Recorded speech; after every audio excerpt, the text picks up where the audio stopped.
Bonsoir les amis, c'est avec un réel plaisir que je vous retrouve ce soir pour vous parler des histoires de la loterie américaine qui font la grande histoire de la DV Loterie. Bienvenue à cette nouvelle production les amis, installez-vous confortablement.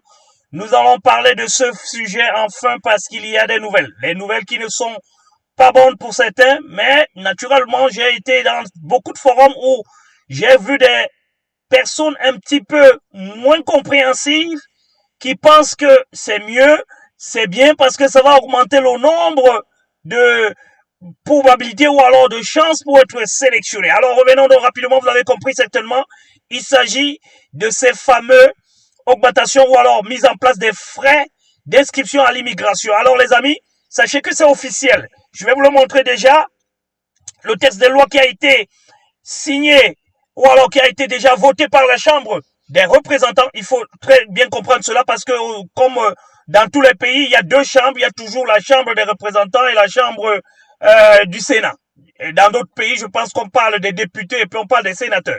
Il y a donc ce document que vous pouvez voir ici, un document un petit peu volumineux quand même, qui en ce moment, parlons donc de l'instant où nous sommes, il s'agit donc d'ici la loi, elle est là, introduite depuis le 20. Voilà, c'était introduit depuis le 20. C'était pour le budget de loi. Déjà, comprenons d'abord, au départ, quel est le problème? Le problème se situe où? Il se situe que on a une administration qui est à la recherche d'argent parce qu'ils ont besoin tôt ou tard de pouvoir diminuer un petit peu la dette des États-Unis. Vous savez qu'on creuse partout, on touche partout et le président le disait par contre la dernière fois que nous allons forer partout. Les gens vont regarder dans le sens où il va forer dans le sous-sol des États-Unis pour chercher. Non, il parlait plutôt de chercher dans tout ce qui était faille.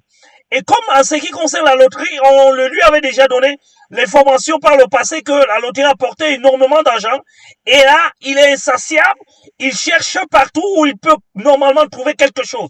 Et là, il est tombé sur quelque chose de plus bon. Mais comme toujours, un petit peu dans les droits de douane, vous avez compris un petit peu les rétropédalages à gauche et à droite. On ne fait pas assez de recherche pour essayer de comprendre un petit peu où est-ce qu'on va. Est-ce que ça sera plus producteur ou alors moins producteur? On a tout de suite maintenu ce qui s'était déjà. Voilà comment ça va se passer. Parce que là, je vous ai retracé un petit peu ça ici. On a maintenu ce qui était là en disant que en plus de ce que vous payez déjà, il faut qu'on aille chercher là où on ne paye pas. C'est ce que je vous avais dit la dernière fois. On ne n'aura pas la DV Loterie parce que la DV Loterie rapporte énormément. Il y avait déjà les inscriptions ici, là, ce sont les 120 dollars. Là, je les ai pris en moyenne, hein, mais vous savez qu'au Gabon, par exemple, c'est aux alentours de 500 dollars ou alors de 1000 dollars, parce qu'on parlait de 600 000 de ce côté, mais j'ai été très gentil en mettant 500 dollars, mais ça voisine des 1000 dollars. Alors, partout ailleurs, c'est plutôt dans les 120 dollars pour les frais de visite médicale. Alors, comment ça se passe ici? Il se passe que les cliniques reversent un petit peu parce que les molécules arrivent des États-Unis et normalement on renvoie naturellement un petit peu d'argent au niveau des caisses des États des États-Unis, mais il y a juste un pourcentage et les cliniques restent avec un minimum de frais qui sont des frais relativement importants. C'est pour ça que les pays qui n'ont pas assez de devises demandent les cliniques où les cliniques des pays où il y a moins de devises demandent beaucoup un peu plus, je vais dire, un peu plus d'argent pour essayer de compenser un petit peu la difficulté parce que si on ouvre une clinique ou alors on ouvre une branche seulement pour 50 devises, c'est pas porteur. On préfère donc mettre à 1000 dollars, comme ça on retient une grosse partie et puis on renvoie les frais des ménicules ou alors des vaccins aux États-Unis, comme ça on reste avec une grosse partie qui peut permettre de couvrir nos charges, de payer le docteur et de payer tous ceux qui sont dans le cabinet, qui accompagnent un petit peu le docteur dans la résolution ou alors dans la satisfaction des devises dans la prise de décision. Je parle là du cas des Gabon, mais il y en a beaucoup de pays qui répondent, qui sont un petit peu comme le Gabon, mais les pays comme le Cameroun, l'Algérie, les frais sont relativement bas parce qu'il y a beaucoup de personnes qui vont dans les cliniques. Il y a même au Sénégal deux cliniques parce qu'on a aussi d'autres pays avoisinants qui passent par là-bas. Voilà donc les amis, c'est que vous devez comprendre dans l'échiquier notre homme politique qui est actuellement là et qui essaye d'apporter un petit peu les ressources aux États-Unis, et c'est ce qu'il avait appelé forward. Les gens ont pensé, les Français beaucoup plus ont pensé qu'il va aller dans le sol et le sous-sol pour chercher. Oui, il va aller là-bas chercher, mais alors, il vient aussi dans la développerie. Regardez, qu'est-ce que nous pouvons gagner en plus? Parce qu'il maintient déjà le visa à 330 dollars par personne. Il maintient la Green Card à 235 dollars par personne. Il va revenir maintenant, attention les amis, on parle de 250 dollars pour l'inscription. Et attention, ne vous limitez pas seulement là, parce que si vous êtes sélectionné, parce que là, c'est pour les 23 millions de participants des gens dans le monde, vous participez à 250 dollars par personne. Maintenant, si vous revenez, non, là-bas, ça fera 250 dollars par candidature, parce que c'est ce qu'il faut comprendre. Si vous êtes dans une famille de 5 personnes, vous allez payer 250 dollars pour votre inscription, et y compris les noms de vos différents enfants. Ensuite, de ces 250 dollars que vous avez payés, les amis, attention, il va falloir ensuite et encore revenir maintenant au niveau du siège. Savoir que pour remplir votre DS 260, vous allez payer, attention les amis, 400 dollars. C'est ça que j'ai essayé de numérer ici pour vous. Inscription Développerie 2027. On parle de 2027. Je pense que si c'est applicable, là, ça sera mis en place en 2027. Donc, ça sera entre 2027 et 2028. Espérons que ça sera en 2028 pour que nous tentons une dernière chance en 2027. 2027, 2028, mais je pense plus à 2028 parce que aujourd'hui, la discussion au niveau du Sénat, si le Sénat l'adopte, attention, je vais aussi vous expliquer ça vers la fin, parce que si le Sénat l'adopte, ça sera une loi. Et quand c'est la loi, pour qu'on enlève cette loi, il faudra repasser à nouveau encore par la Chambre des représentants et par le Sénat. Attention les amis, ça risque d'être blindé là, parce que c'est déjà passé par la première étape, ça va passer aussi par la deuxième étape, parce que vous savez très bien que toute l'administration Trump aujourd'hui est à la recherche des moyens financiers, et ils ont trouvé cela dans le cas. Ici, nous parlons seulement de la développerie, mais sachez que c'est dans tout ce qui est immigration. L'immigration à travers tous ceux qui vont vouloir passer par l'asile, les F1, les visas F1, ils vont peut-être pas toucher les non-immigrants, mais les non-immigrants également, les frais ne seront pas moins de 250 dollars également. Parce qu'ils veulent que tout soit au niveau de 250 dollars. Attention les amis, ils sont partis sur la base du fait que s'il y a 25 millions de personnes qui jouent, on se retrouvera peut-être avec minimum 10 millions de personnes qui vont jouer. Avec 10 millions de personnes qui vont jouer, ça va faire 250 dollars fois 10 millions. C'est mieux que 25 millions de personnes participent. Et c'est sur ces 250 dollars, sur ces 10 millions de personnes qui vont donc tirer les 50 000 personnes. Attention, après, il faudra qu'en remplissant votre DS 260, pour que vous soumettez votre DS 260, vous allez payer 400 dollars, les amis. 400 dollars de frais pour essayer de soumettre votre DS 260 avant de passer votre interview. Donc, sachez que si vous n'êtes pas sélectionné, vous allez perdre 250 dollars. Si vous êtes sélectionné et que vous avez soumis votre DS 260 et que vous n'avez pas votre visa, vous allez perdre 450 dollars, 400 dollars plus 250 dollars. C'est ce qu'il faut comprendre, les amis. C'est très important de le comprendre. En plus de ça, quand vous allez être donc, vous allez soumettre votre DS 260, vous allez devoir payer les frais de visite médicale. Et là, comme c'est en fonction des pays, je vous l'ai expliqué déjà en début de cette vidéo, vous allez devoir payer en moyenne 120 dollars par personne. Et là, ce n'est pas tout. Parce que quand vous aurez payé cela, il faudra que vous payiez encore 330 dollars pour les frais de visa. Que si vous perdez à ce niveau-là votre frais, vous allez devoir perdre les 250 dollars d'inscription, les 400 dollars de la soumission de la DS 260, les 120 dollars par personne de vos visites médicales et les 330 dollars.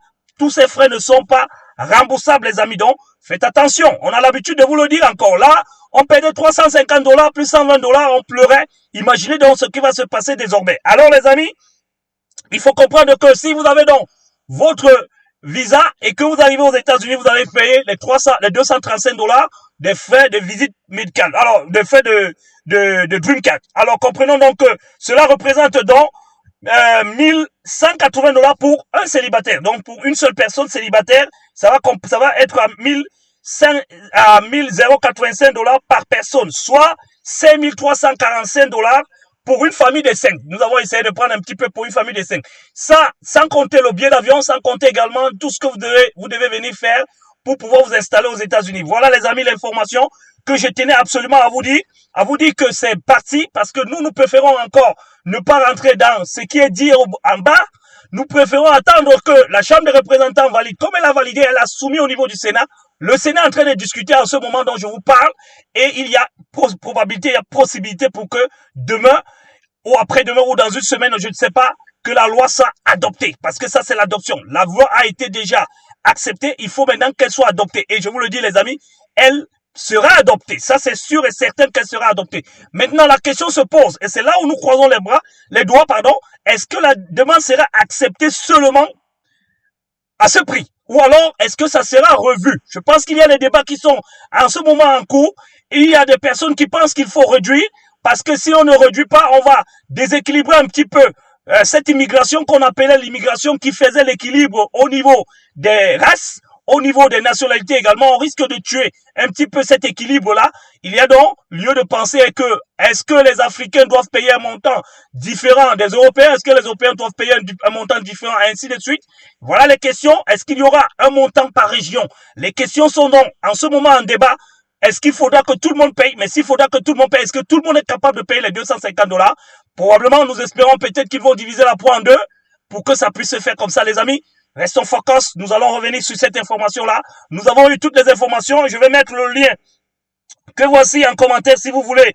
Allez vous amuser pour essayer un petit peu de parcourir un petit peu cette loi. Il faudra aller sur l'acte 70 001. La section 70 001, c'est elle qui parle du cas de l'immigration. Vous allez comprendre un petit peu de manière détaillée ce que vous devez normalement savoir en ce qui concerne. Là, c'est officiel, les amis. Ce n'est plus n'importe quoi. Ce n'est plus du on dit. C'est plutôt ce qui est fait à ce moment. Pendant que je vous parle là, il y a des débats en cours. Et là, nous allons donc savoir ce que nous allons savoir d'ici peu. Mais sachez qu'il y a quand même les débats. D'autres personnes sont en train de penser que, dans les républicains, dans le camp des républicains, penser que on risque de tuer un petit peu le fond. Parce qu'eux, ils sont rentrés dans le fond pour regarder un petit peu ce qu'il y a lieu. Parce que celui qui a fait cette proposition n'a regardé que la partie argent. Ça va me faire 23 millions de participants multipliés par 250 $, oubliant que dans ces 23 millions de participants, il y a des gens qui ne participent jamais. Il y a des gens on ne paye pas. C'est pour ça que les gens passaient. Alors, je voulais donc finir cette vidéo en disant que j'ai vu des commentaires où on disait qu'il y a des blagueurs, il y a des personnes qui ne croient pas mais qui participent quand même. Et naturellement, ceux qui jouent et qui rejouent encore pour vous, les amis, cela sera terminé parce que pour que vous jouiez pour quelqu'un, il faudra que cette personne-là donne 250 $. Alors là, les amis, vous allez voir que radicalement, je le dis bien encore et encore, même si c'est 1 $ qu'on dépose, radicalement, le jeu va changer de car il y aura plus beaucoup de personnes qui vont participer à la DV Loterie. Nous parlerons peut-être de 2 millions ou 3 millions de personnes par section. Et là, on verra les 250 millions si ça va satisfaire l'administration actuelle. C'est pour cette raison que je souhaite que cela soit mis à partir de 2027 pour que le coup soit posé durement et pour que peut-être qu'on revienne très rapidement à la raison, un petit peu comme c'était le cas pour le cas des passeports, parce que les passeports ont fait cela et on est rapidement revenu la même année avec la même administration en disant qu'on a supprimé les passeports, on peut pas se faire comme ça. Les amis, sachez donc qu'en 2027, il n'y aura pas de passeport, mais en 2028, on ne sait pas, on ne peut pas le dire oui ou non, mais en 2027 déjà, c'est clair et net, il n'y aura pas de passeport. Nous sommes donc en train de vouloir vous donner l'information continue. Nous allons rester focus sur cette formation-là et vous disons encore maintenant que la Green Support Company ne vous lâchera pas. Elle sera toujours là capable de pouvoir vous aider. Mais attention, elle ne pourra pas également courir le risque en payant les frais d'inscription pour vous. Elle va vous laisser la charge de payer les frais d'inscription. Mais par contre, si vous êtes sélectionné, on pourra regarder l'évaluation de votre dossier. Après l'évaluation de votre dossier, on pourra être d'accord de payer les 400 $. Et sachez aussi que les amis, vous qui devez vous inscrire aussi, vous aurez un autre problème. Il faudra que vous payiez les frais. Et payer les frais, on ne les payera pas en espèces. On ne les payera pas à l'ambassade. On les payera là où vous êtes en train de vous faire votre inscription. Donc, il faudra que vous ayez une carte bancaire avec les frais bancaires qui sont en Afrique. Je pense que si vous avez besoin de vous inscrire, la Grim Support Company pourra le faire pour vous en soumettant votre demande d'inscription et en payant directement les frais à partir ici des États-Unis. Et là, vous serez beaucoup plus à l'aise et vous serez beaucoup plus protégé des hackers et de toute autre personne. Voilà donc les amis les informations dont je tenais à vous dire et nous allons revenir sur le scoop parce que ça c'est le nouveau programme sur lequel nous allons largement débattre. Là, nous attendons le retour du Sénat. Si la loi est adoptée, automatiquement, nous allons revenir pour une vidéo pour vous donner maintenant la définitive et certainement la mise en application aussi. J'espère qu'après l'adoption, il faudra maintenant la mise en application. Est-ce qu'elle sera appliquée à la prochaine DV Loterie ou alors elle pourra attendre l'année prochaine? Just wait and see. Be careful les amis, restez focus, je vous l'ai toujours dit. C'est ici que ça se passe et nulle part ailleurs. Bonsoir et à très bientôt pour des nouvelles informations sur la DB Loterie. Salut.